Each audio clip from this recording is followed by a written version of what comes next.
Let's face it, what is happening to our planet affects every single living person.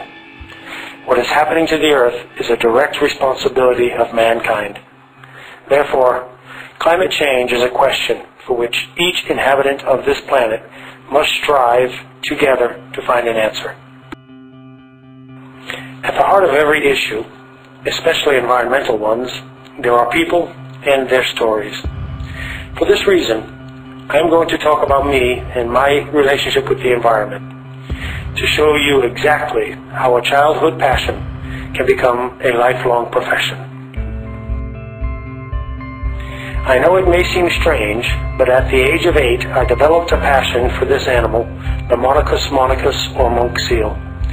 A seal that loves life in the herd away from men and feeds itself with snacks made from shellfish and octopus.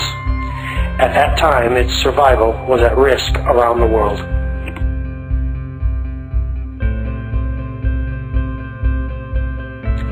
The story of the monk seal impressed me so much that I decided, at 8 years old, to join the World Wildlife Fund. I started tormenting my parents, relatives, and friends to do the same, and I wanted their passion to be visible. As a child, it is easier to maintain strong passions. That's why today so many efforts are put on environmental education for children.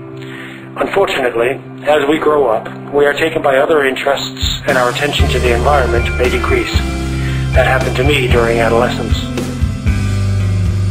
In 2003, the massive heat wave which scorched Europe caused hundreds of thousands of deaths, including thousands here in Italy. Many people were shocked. I was one of them. For the first time, we realized that climate change was actually killing us. That was a very special summer for me because it was the summer of my first real job, which, unexpectedly, brought environmental issues back into my life. I started working at the press office of the Environmental Agency for the city of Rome, a job which opened my eyes. My city, Rome, produces over 4,500 tons of waste each and every day. Only 20% of this amount is recycled. Everything else is taken to this enormous landfill, one of the largest in Europe, situated dangerously just outside the city. The lack of civic sense about waste management has turned this type of situation into a habit. This plastic, floating in the Tiber River, will remain in the environment for a long time. Would it not be easier to recover it and turn it into fabrics, sweaters, and blankets? But waste is not the only problem we confront. The historic center is flooded with traffic. 2,000 vehicles pass beneath the Colosseum every hour, producing a deafening noise and a dangerous vibration for this emblematic 2,000-year-old monument and symbol of Rome. Maybe we should start to rethink the way we move. Why don't we start by making our historical city center accessible only for pedestrians, and using various other sustainable modes of transport, such as bicycles, like these folks are using. Over the past 2 years, each and every one of us has had to deal with climate change.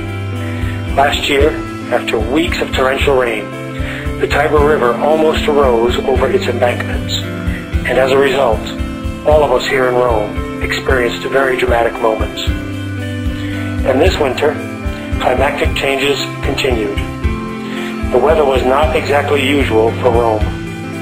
I think you may find this scene familiar, since the image of snow-covered Roman monuments was in the news all over the world.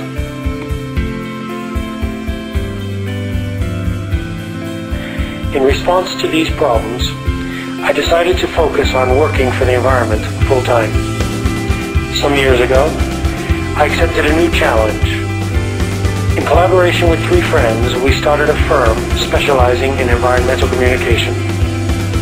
Throughout these years in my agency, I have fulfilled many tasks. I have worked with national parks, but also with big corporations.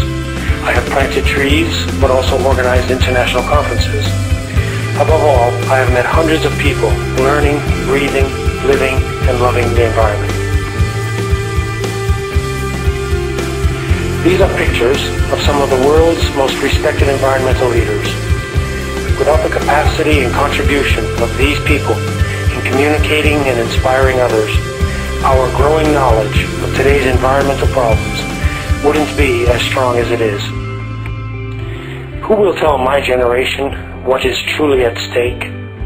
Who will warn my generation of the risks and dangers that we are confronting daily?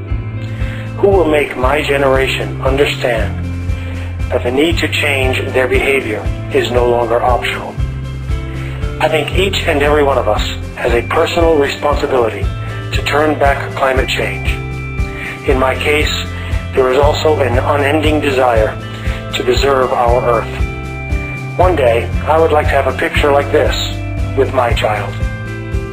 Environmental communication is an ever-increasing challenge that we have to win with new weapons. With advanced training and knowledge of the data, we can reach the hearts and minds of those who listen to us and get the sought-after results. I am very happy to say, a few months ago, and for the first time in 50 years, a flock of monk seals was sighted off the coast of Sicily. I could not help but thinking of the 1985 World Wildlife Fund campaign and of all those who, like me, believed in this dream.